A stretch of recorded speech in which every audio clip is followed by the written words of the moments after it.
은퇴하면 이제 좀 편하게 살 줄 알았어요. 이 말 어쩌면 우리 모두가 마음 한구석에 품고 있는 희망일 겁니다.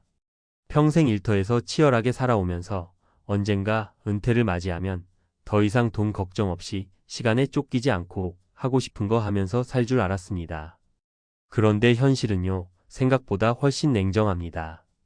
특히 요즘처럼 세상이 빠르게 변하고 물가는 치솟고 은퇴 후에도 계속 돈이 필요한 시대에는요. 이 정도 모아놨으면 괜찮겠지 했던 사람들조차 예상치 못한 상황에 허둥대게 됩니다. 오늘 이야기할 62세 전직 은행원의 사례가 딱 그렇습니다. 누구보다 탄탄한 직장 생활을 했던 그였지만 은퇴 후 선택한 일은 빌딩 청소였습니다. 왜 그렇게 됐을까요? 그리고 우리에게는 어떤 준비가 필요할까요? 지금부터 아주 현실적이고 실질적인 이야기를 풀어보겠습니다. 본문 정보성 에세이 1. 은행원이었으니까 노후는 탄탄할 줄 알았다. 마이너스 그러나 예상은 빗나갔다. 김성호 가명씨는 34년 동안 한시중은행에 근무했습니다. 대리, 과장, 지점장을 거쳐 은퇴할 때는 부지점장 자리까지 올랐어요. 동료들 사이에서도 성실하고 고객 신뢰도도 높은 편이었죠. 그가 퇴직할 당시 받았던 퇴직금은 약 2억 5천만 원. 게다가 은행원 특성상 개인연금과 퇴직연금도 준비해 두었기에 본인 스스로도 이렇게 생각했답니다. 나는 은퇴 걱정은 안 해도 되겠구나. 그런데요, 막상 은퇴하고 보니 상황이 달랐습니다. 첫 번째 문제는 생활비였습니다. 서울에 아파트를 소유하고 있었지만 대출이 꽤 남아 있었고 두 아들의 결혼 지원금으로 1억 원 넘게 빠져나간 상태였어요. 또 생활비로 매달 300만 원 가까이 지출되는 걸 보고는 깜짝 놀랐습니다. 조금씩 아껴서 쓰면 괜찮겠지 싶었지만 아껴도 한계가 있었습니다. 결국 퇴직금은 몇 년 만에 거의 바닥을 보이기 시작했죠. 여기에 200만 원 남짓한 연금으로는 기본 생활비도 충당하기 어려운 현실. 결국 김 씨는 무엇이든 다시 일해야겠다고 마음을 먹었습니다. 2. 빌딩 청소 시작은 부끄러웠지만 지금은 감사하다. 김 씨가 선택한 일은 주변 지인이 소개해준 빌딩 청소 일이었습니다. 주 5일 오전 6시부터 11시까지 건물 복도와 화장실, 출입구를 청소하는 일이었어요. 한 달 급여는 약 150만 원 정도.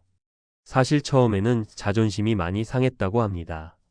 내가 은행에서 부지점장까지 했던 사람인데. 하지만 현실은 체면을 따질 여유가 없었습니다. 일을 시작하고 나니 생각보다 좋은 점도 많았어요.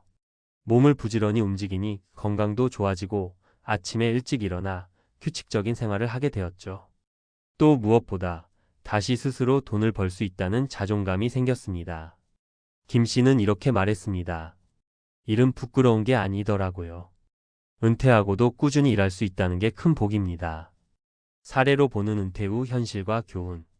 사례 59세 전직 대기업 부장 마이너스 퇴직 후 1년 만에 편의점 야간 알바 시작. 김영중 가명 씨는 59세의 대기업 부장 자리에서 명예퇴직했습니다. 퇴직금 3억 원을 받았고 아파트 한 채 소유, 자동차도 있었어요. 하지만 1년 동안 쉬면서 생활비, 세금, 자녀 지원으로 1억 넘게 썼고 남은 돈을 주식 투자하다가 절반 이상 날렸습니다. 결국 생활비를 마련하기 위해 밤 10시부터 새벽 6시까지 편의점 야간 아르바이트를 시작했습니다. 내가 이렇게까지 해야 하나 싶었지만 돈이 필요하면 체면 따질 때가 아니었다고 고백했습니다.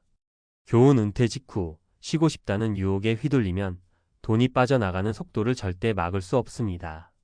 퇴직 직후에도 생활비 계획과 관리는 바로 시작해야 합니다. 사례 61세 전직 교사 마이너스 주택연금 신청하고 다시 학원 강사로 복귀. 박정희 가명 씨는 초등학교 교사로 30년 근무하고 은퇴했습니다. 연금이 있긴 했지만 물가 상승으로 생활이 빠듯해졌어요. 결국 본인 명의로 된 아파트를 담보로 주택연금을 신청했고 추가로 학원 강사 아르바이트를 시작했습니다. 연금만 믿고 은퇴 생활을 설계했는데 지금 물가를 못 따라가더라고요. 주택연금 덕분에 매달 일정 금액을 안정적으로 받을 수 있어 조금은 숨통이 트였다고 합니다. 교훈 연금만 믿으면 위험합니다. 물가 상승을 고려한 추가 수입 방안을 반드시 만들어야 합니다. 사례 63세 전직 공무원 마이너스 시골로 귀농했다가 실패, 다시 도시로. 최명호 가명씨는 퇴직 후 노후를 꿈꾸며 경상북도 작은 마을로 귀농했습니다. 하지만 예상과 달리 수입은 거의 없고 외로움과 건강 문제로 큰 어려움을 겪었습니다. 결국 2년 만에 서울로 돌아와 소규모 택배 배송 일을 시작했죠. 시골살이가 낭만 같아 보여도 실제로는 돈도 건강도 더 철저히 준비해야 한다며 웃었습니다. 교훈 은퇴 후 삶을 무작정 이상적으로만 생각하면 안 됩니다. 현실성 있는 준비와 시뮬레이션이 필수입니다.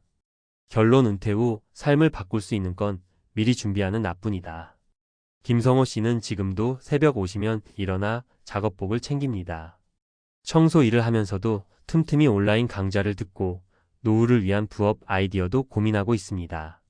편하게 살 줄 알았지만 결국은 준비한 만큼 살아가게 돼요. 이 말을 하면서 김 씨는 씩 웃었습니다. 마이너스 퇴직금이 얼마였든 과거 직급이 뭐였든 은퇴 후에는 모두 제로 베이스입니다. 마이너스 체면이나 과거 경력보다 지금 뭘 할 수 있는가가 중요합니다. 마이너스 은퇴 후에도 계속 소득을 창출할 수 있는 작은 준비들, 그것들이 삶을 지탱하는 힘이 됩니다. 지금 이 글을 읽고 있는 여러분도 언젠가가 아니라 지금부터 준비를 시작했으면 좋겠습니다. 늦지 않았습니다. 한 걸음씩 지금부터 차근차근 준비해 나가면 됩니다. 그런데 현실은요. 정말 너무 냉정해요. 은퇴는 끝이 아니라 또 다른 시작이라는 걸 김씨 사례가 너무 생생하게 보여줬습니다. 이쯤에서 우리 진짜 한번 냉정하게 짚어봐야 해요. 은퇴 후 편하게 살고 싶다면 지금부터 뭘 해야 하는지, 어떤 마음가짐과 준비가 필요한지를요. 자, 하나하나 같이 풀어봅시다. 1. 은퇴 후에도 소득은 무조건 필요하다. 은퇴하면요, 지출이 줄어들 것 같죠? 출근 안 하니까 교통비도 덜 들고 회식비도 안 나가고. 이런 생각하기 쉬운데 그건 진짜 착각이에요. 오히려 은퇴하면 더 써야 하는 돈이 생깁니다. 병원비, 취미생활비, 여행비, 자녀 지원비. 거기다 요즘 같은 고물가 시대에는 기본적인 생활비 자체가 점점 늘어나요. 김성호 씨도 퇴직금 2억 5천 있던 사람이었어요. 그런데 몇 년 만에 바닥났잖아요. 왜? 매달 생활비 300만 원씩 빠져나가는데 소득이 없으니까요. 결론은 하나예요. 은퇴 후에도 돈이 들어오는 구조를 반드시 만들어야 한다. 아무리 적게라도 매달 고정적으로 들어오는 소득이 있어야 마음이 편해집니다. 그게 월 50만 원이든 100만 원이든 상관없어요. 2. 내가 뭘 해서 돈을 벌 수 있을까? 를 빨리 고민하자. 에이 60 넘어서 무슨 일을 해? 이렇게 생각하는 분들 많죠? 그런데요, 세상이 변했어요. 60대, 70대도 일하는 게 당연한 시대입니다. 심지어 요즘은 80대에 창업하는 분들도 있어요. 그러니까 중요한 건 지금 나에게 맞는 일을 찾아야 해요. 김성호 씨처럼 빌딩 청소도 괜찮고요. 편의점, 경비, 배달, 운전, 작은 부업, 온라인 판매, 블로그 운영, 유튜브 제작. 요즘은 선택지가 진짜 많아요. 단 여기서 핵심은 뭐냐? 너무 큰 일을 꿈꾸지 말고 작게 시작하자는 거예요. 예를 들어 주 3회 반나절 일하는 택배 분류, 하루 4시간 근무하는 마트 카트 정리, 간단한 온라인 콘텐츠 제작. 이런 거부터 가볍게 시작하면 됩니다. 처음부터 완벽하게 하려고 하면 절대 못해요. 작게 부담 없이 천천히. 이게 진짜 중요합니다. 3. 체면 버리고 건강 챙기면서 일하기. 김성호 씨가 했던 말 중에 제일 인상 깊었던 게 이거였어요. 체면보다 중요한 건 내가 내 생활을 스스로 지키는 거더라고. 진짜 그렇습니다. 우리가 평생 살아오면서 지위, 명함 이런 거에 얼마나 목을 매달았습니까? 근데 은퇴하면요, 그런 거 진짜 아무짝에도 쓸모없어요. 중요한 건 내가 오늘 하루를 잘 살아내느냐입니다. 그래서요, 일할 때도 건강을 제일 먼저 챙겨야 해요. 젊을 때처럼 무리하면 병원비가 더 많이 나갑니다. 가능한 규칙적인 생활, 적당한 육체활동, 꾸준한 수입. 이 세 가지를 균형 있게 유지하는 게 은퇴 후 진짜 성공입니다. 4. 은퇴 준비 지금 당장 시작해야 한다. 나중에 돈 좀 더 모으면 정년 직전쯤 가서 준비하지 뭐. 이런 생각 오늘 당장 버리세요. 은퇴 준비는요, 당장 지금 시작해야 합니다.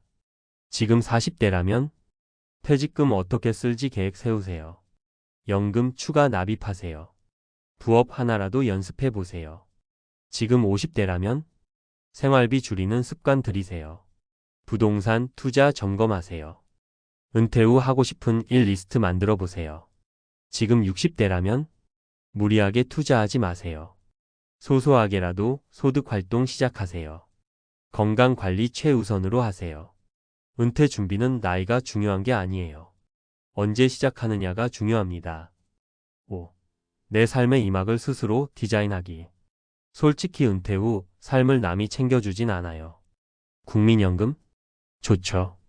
근데 혼자 다 해결해 주진 않습니다. 자녀? 부모 마음처럼 자식이 전부 챙겨줄 거란 기대는 이제 위험합니다. 은퇴 후 삶은 내가 직접 만들어야 해요. 그리고요, 노후라고 해서 무조건 힘들고 우울할 필요도 없습니다. 오히려요, 눈치 안 보고 내가 좋아하는 일 하면서 천천히 깊이 있는 삶을 살아갈 수 있는 기회예요. 그래서 저는 이렇게 권하고 싶어요. 은퇴 후에도 작은 목표를 갖고 사세요. 하루에 한 번은 나를 칭찬하세요. 조금만 움직이면 새로운 기회는 분명 옵니다. 마무리 당신의 은퇴 충분히 멋질 수 있다. 62세의 빌딩 청소부로 다시 출발한 김성호 씨 이야기. 이건 단순히 힘들게 산 이야기가 아니에요. 어떤 상황에서도 포기하지 않고 다시 시작한 사람의 이야기입니다. 우리도 마찬가지입니다. 지금 어떤 상황에 있든 어떤 준비가 되어 있든 포기하지 않고 내 인생의 이막을 새롭게 디자인할 수 있습니다. 편하게 살 줄 알았는데가 아니라 그래도 내 힘으로 살아낸 인생이었다. 이렇게 말할 수 있는 은퇴 후를 만들어 봅시다. 그 시작 바로 오늘입니다.